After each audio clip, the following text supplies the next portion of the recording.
We now present For the Record.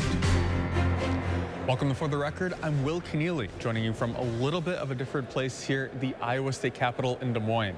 We're here ahead of the Iowa Caucuses taking place tomorrow, which will be the first opportunity voters get to weigh in on the presidential primaries and who they want to lead our country for the next 4 years.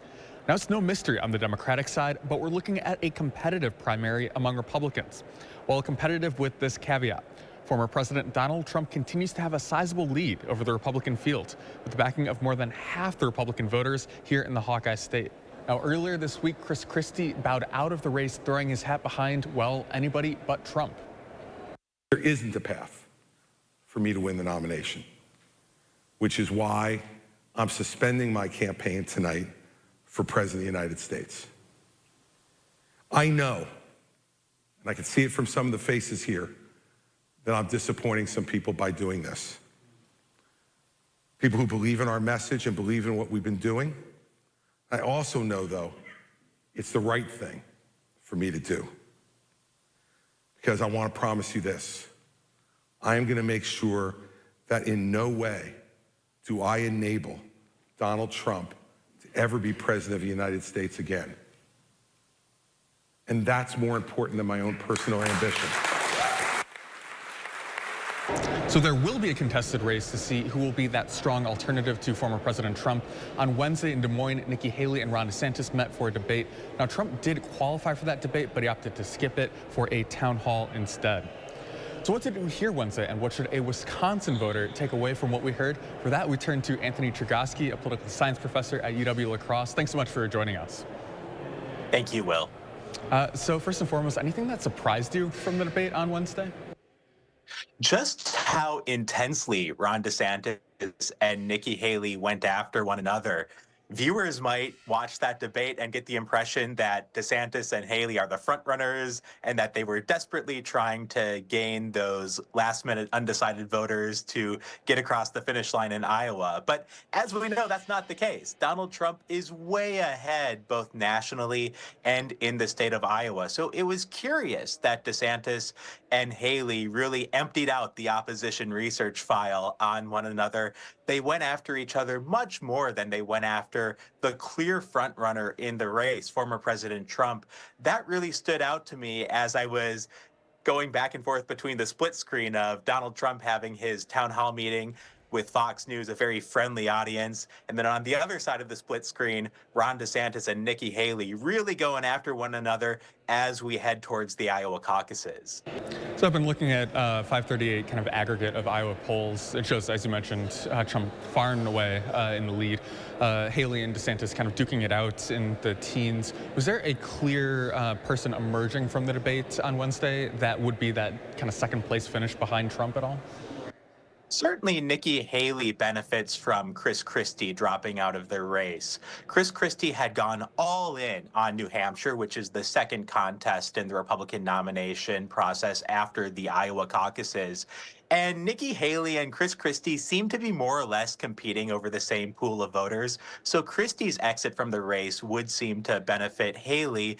But if we get a muddled picture out of the Iowa results, if it's unclear if Haley or DeSantis has any momentum, if it's a bit of a wash when we look at that contest for second place, then that doesn't really benefit either of them. It prolongs the process of trying to become that alternative to Donald Trump.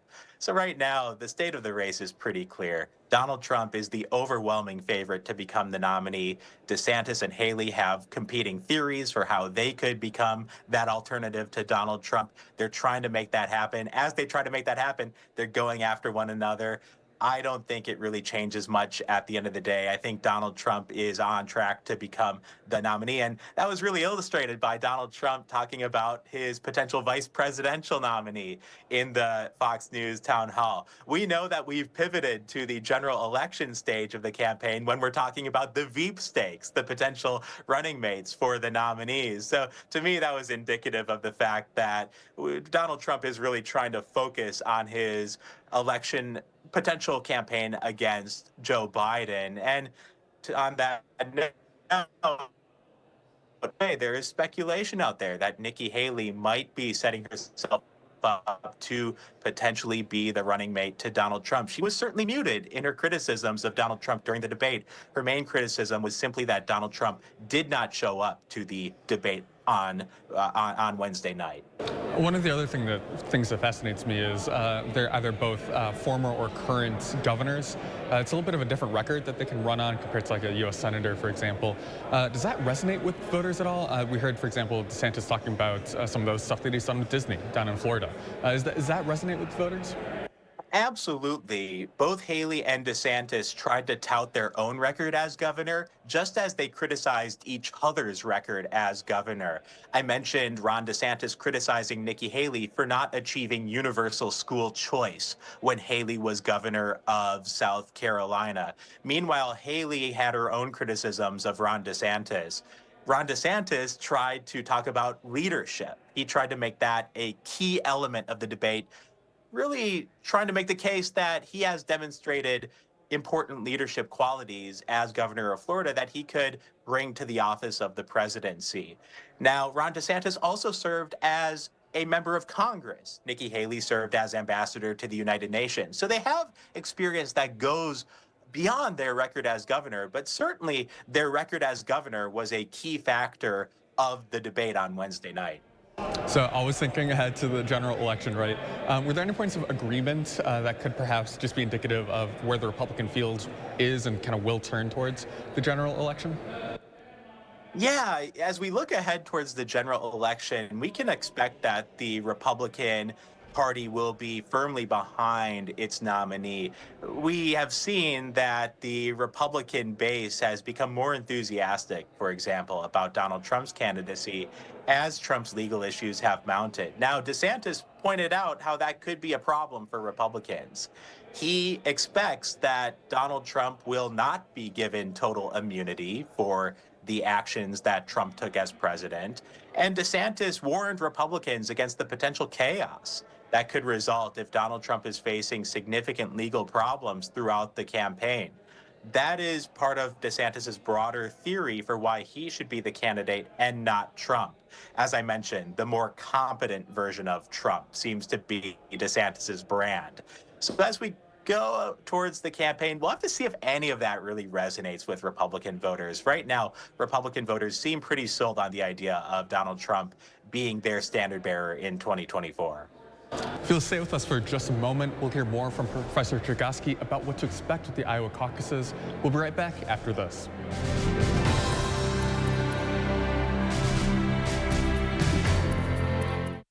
This portion of News 3 Now is sponsored by Madison Gas and Electric. There's a reason big dental bills often come as a shock, because sometimes you don't realize what's not covered until you get the bill. That's why affordable dental insurance from Physicians Mutual is important. It can give you benefits that go beyond what you get from more limited coverage plans. Because no one likes a big dental bill, especially if you're retired or on a fixed income. For a free information kit, call or go online now. This isn't some discount plan or preventive-only coverage. This is real dental insurance that helps cover over 350 procedures, like cleanings, fillings, crowns, bridges, root canals, even dentures, at any dentist you want. Dental insurance from Physicians Mutual Insurance Company helps cover preventive care, basic work, and major procedures, with no deductibles and no annual maximum. For your free information kit with all the details, call now or visit sendinfokit.com. Physicians Mutual, Physicians Mutual. It's here, Wisconsin's newest and most exclusive sports show. Wisconsin Huddle. It's more than just highlights. It's more than X's and O's. It's a dynamic 30-minute weekly special produced for the die-hard fans of Wisconsin athletics. Embark on an exclusive journey into the lives of some of UW's top athletes as we offer an inside look into their world. Watch Wisconsin Huddle Friday nights at 6:30. Brought to you by Ho Chunk Gaming Madison. After driving cattle in the 1880s, hitting the hay could be a literal experience. But some lucky cowpokes got to sack out in a brand new Sealy mattress. And after 140 years, Sealy is still delivering a great night's sleep. That's why Denver Mattress is proud to offer the Sealy Posturepedic Plus Hybrid. With cool-to-touch covers, body-hugging memory foams, and motion-reducing coils, you'll sleep cooler and more comfortably all night long. Denver Mattress, the easiest way to get the right Sealy. Welcome back. Tomorrow, our Iowan neighbors will head to the polls to start voting for their presidential primary, the Iowa Caucuses. Now, what do we need to expect? We hear more from Professor Anthony Chergosky, and certainly not to think of all Midwestern voters as a monolith, right? But a lot of these candidates are kind of making their appeal to Iowa. Is there any transfer over to making a similar appeal to Midwestern voters, Iowa and Wisconsin at the same time? It's questionable because Wisconsin plays a minor role in the presidential party nomination process. In fact, based on the way the campaign is unfolding, I think Donald Trump could very well have the Republican nomination wrapped up by the time we even get to Wisconsin's turn on the primary calendar. Iowa is certainly the most important state in the presidential nomination process because it goes first. It can set the tone for states that come afterwards, and that can have a key effect on the campaign. We're going to be watching on Monday to see who gets momentum from Iowa, who gets the boost in donations, who gets the boost in enthusiasm, and on the other side of that, who loses momentum? Who might even be forced out of the race as a result of a potentially disappointing finish in Iowa? So Iowa is not decisive in the presidential party nomination process, but Iowa is very significant. Meanwhile, Wisconsin may not play much of any role in the party nomination process, but Wisconsin could be the pivotal state in the general election in November of 2024. Contrast that with Iowa. Iowa used to be a pretty competitive state in the general election, but Iowa has become more and more of a solidly red state. Simply put, the presidential election in November 2024 could come down to Wisconsin. It will not come down to Iowa. Iowa will not be a decisive state in November 2024 in any way, shape, or form. What sells in the party nomination process may not sell in the general election. Right now, the candidates are completely focused on winning over those key voters in the Republican Party in Iowa, those key voters in the Republican Party in New Hampshire. That takes a certain strategy, and that may not be the right strategy in November 2024. Because in November 2024, it's all about those swing voters, it's all about those independent voters, those undecided voters. It takes a different strategy to appeal to the undecided voters in the general election than it takes to appeal to the party base in Iowa, in New Hampshire, in South Carolina. So it's going to take some strategic flexibility on the part of these candidates. They've got one strategy right now to try to win the nomination, and they'll have to adopt a different strategy if they're going to win the November election later this year. All right, so I heard you make a prediction. Trump perhaps will have it by Wisconsin election. I'm going to hold you to it. But I do also want to ask, put you on the spot as well. If we see any kind of further winnowing post-Iowa or maybe post-New Hampshire, do you know who the next person to depart this primary would be? Yeah, Ron DeSantis has gone all in on Iowa. During the debate, he boasted about visiting all 99 counties. He did the full Grassley, as it's called. So DeSantis seems to really be focusing on Iowa, and that means that if he performs poorly in the Iowa caucuses, he may be out of options. He may not have anywhere to go beyond that. Nikki Haley has focused more on New Hampshire than Iowa. In fact, Ron DeSantis criticized her for a bit of a joke that Nikki Haley made about how New Hampshire corrects what happens in Iowa. And it was sometimes in politics, it's a bit of a dangerous thing to be making those jokes. It's particularly a dangerous thing to be making jokes about Iowans when they have such a crucial role in the process. This is not the only gaffe that Nikki Haley has made as of late. She called the star basketball player in Iowa, Caitlin Collins, the CNN anchor. And she had that days-long controversy about her view of the cause of the Civil War. It was a gaffe that actually got Joe Biden and Donald Trump on the same page, which it's a minor miracle that happens, but they were both on the same page, really affirming that their view that slavery was the key cause of the Civil War. So that was a gaffe. Certainly this was a gaffe to go to New Hampshire voters and say, look, you can correct what happens in Iowa. There is something to what she was saying. Winning the Iowa caucuses is not a guarantee that a candidate would become the nominee. Look at Ted Cruz in 2016. He won the Iowa caucuses, but he did not become the nominee. He failed to gain much momentum beyond Iowa, and he failed to become the key alternative to Donald Trump. So I think you put it perfectly, Will. Iowa doesn't necessarily decide who the nominee will be for a party, but Iowa plays a crucial role in the winnowing process. Iowa can narrow the field. And I think the stakes are really high for Ron DeSantis on that note, because if Ron DeSantis comes in third place in Iowa, it's over for him. It just is, because his candidacy, his campaign is not structured to survive a disappointing finish in Iowa. So DeSantis has to come in second, and he has to come in a strong second in order for his campaign to have the type of momentum it'll take for him to extend his campaign beyond Iowa. Still, Iowa is crucial in giving candidates momentum. Let's hypothetically say that Donald Trump wins by 40 points in Iowa. Then it's pretty clear at that. It's pretty clear in that scenario where this race would be heading. So Iowa plays a key role in the winnowing process. I think some things we might say generally, Chris Christie exiting the campaign helps Nikki Haley. Nikki Haley needs a strong finish in New Hampshire. She doesn't absolutely need to come in second in Iowa, but it certainly help.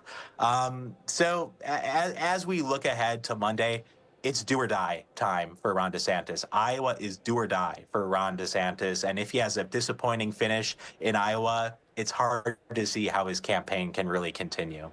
Fascinating. There's so much to look out for. Professor Chergosky, thanks so much for joining us. Thank you. Now, in just a little less than 24 hours here, our Iowa neighbors will start casting their votes for the Republican presidential primary. When we come back, we sit down with a local expert on the caucuses for more on what to expect. We'll be right back after this.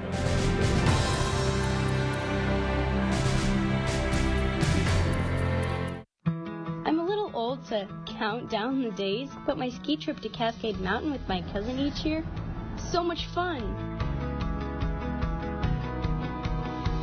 We used to pretend like we were flying.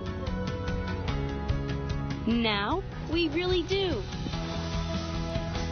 My dad and my uncle like that we still ski free.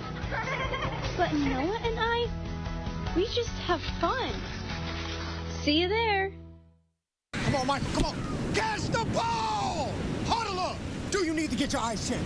Well, actually, here's the play. Stanton Optical makes glasses in 30 minutes. It's easy on 3. 1, 2, 3. Easy! Hut! Come on, Michael, you got this! Come on, turn! Michael, catch! I can see! You did it! I did it! 30-minute glasses? Now that's an easy play. Stanton Optical. Easy's our thing. Thousands of our heroes face the difficult choice between keeping their heat and power on or facing homelessness.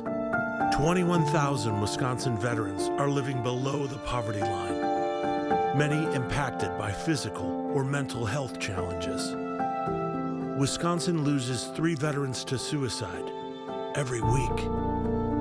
Together, our mission is to provide all struggling Wisconsin veterans with a critical survival safety net that keeps them safely in their homes. You can make a real difference by providing a donation to the Wisconsin Heat and Housing for Heroes initiative, with 95 cents of every dollar donated going directly to those right here in your community. Help by visiting www.heatforheroes.org. or by calling 1-800-891-9276. That's 800-891-9276. Join me in the 608 weekdays on News 3 Now this morning. Welcome back. Iowa's the first state to vote in the presidential primary process, but it's not quite what we think of when we in Wisconsin go to vote. It's a series of small precinct meetings called caucuses. And for more on what to expect when all the Iowans go to vote tomorrow, we sit down with the chair of the Dubuque County Republican Party, John Dara. Want to know a little bit more about you. How long have you been in Republican politics? Well, I've been in Republican politics ever since I was a small child, I suppose. My mother found a picture some time ago of my brother and I when we were 6 and 2 years old, sitting out in the front yard at the farm with political signs around us. So it's been a long, long time. What role does the county party play with the caucuses here? Well, each county is responsible for putting the caucus together and organizing it, having volunteers and so on. And it is all volunteer. So we appreciate people's understanding the night of the caucus that sometimes things won't go quite as smoothly as we'd like, and we expect big crowds, and we do the best we can in getting people checked in, but just ask for the understanding that there are certain procedures that have to be followed before we take the presidential vote, and just understand the people that are working there are volunteers and doing the best we can. Yeah, and I understand it's not just necessarily the presidential vote, too. It's a little bit more party building. What goes into some of that this stuff? is actually, the reason for the caucus is actually, which happens every 2 years, even though there's not a presidential poll, is to actually build the party from the precinct level, elect precinct committee persons, elect delegates to a county convention, and then county convention to send delegates to state, or in the case of presidential years, to a national convention, and really just organize the party locally. It's our job as central committee members are to elect Republican candidates in Dubuque County, but also provide the framework to pass on then to the state and federal level. So you roll up to like a gym or a public space Monday night. What do you see right away when you get there? Well, you probably see various campaigns with signs out front, so it should be well marked as to where you go. But there will be, right inside the door, there will be volunteers with lists of registered Republican voters. And so to be admitted immediately, the name must be on that registered Republican voter list. If not, they can register that night, but there's just a regular voter registration form. Even if they're a registered Democrat or registered no party, if they're not a registered Republican, they still will re-register to declare Republican as the party in order to be admitted to vote at the caucus. And then from there on, there will be the way we do it in Dubuque County is we have 5 locations. Even though there are 34 precincts, there are 5 locations with multiple precincts. So there will be some preliminary activity at the beginning of the caucus, which will include all precincts. And candidate representatives will have a chance to speak for a short period of time. Then there will be a breakout to individual precincts by table or by classroom, depending on the location. That's where the precinct people will be elected to then conduct the presidential poll and the other business that will come along. Got it. And so Dubuque County might do it differently than like Polk County, for example? Dubuque County could be different, although there are certain Republican Party of Iowa guidelines that are going to be in place statewide, but each county has some flexibility as to how the initial setup is done. I'm also fascinated too by this idea that the candidates have these representatives that speak at each of these caucus locations. Who are they? Well, they could be anywhere from a paid campaign staffer to just a volunteer, a local volunteer for any given campaign. So there's no restriction on who it can be, but as long as they request time with the site location coordinator to speak, they're allowed to speak. And we're chatting a little bit off camera too about just candidates kind of coming through Iowa. A lot of action in Dubuque here. I'm fascinated about this idea of you have these national candidates come to the Midwest and try and speak to kind of these Midwestern issues. Like, what do you generally hear from these candidates when they come in and speak to Iowa voters? Well, I think it's basically the same. The theme, basically, I think for all Iowa Republican voters and Republican voters nationwide, is we need a change. We have to get rid of this chaos that we have internationally and nationally, economically, climate. I mean, there's so many things that this country is being torn apart with, And we just think any of our candidates will be far superior to the current president, and that's the focus, is they talk about those main issues that we as a party and as a country should be concerned about. We'll be right back after this.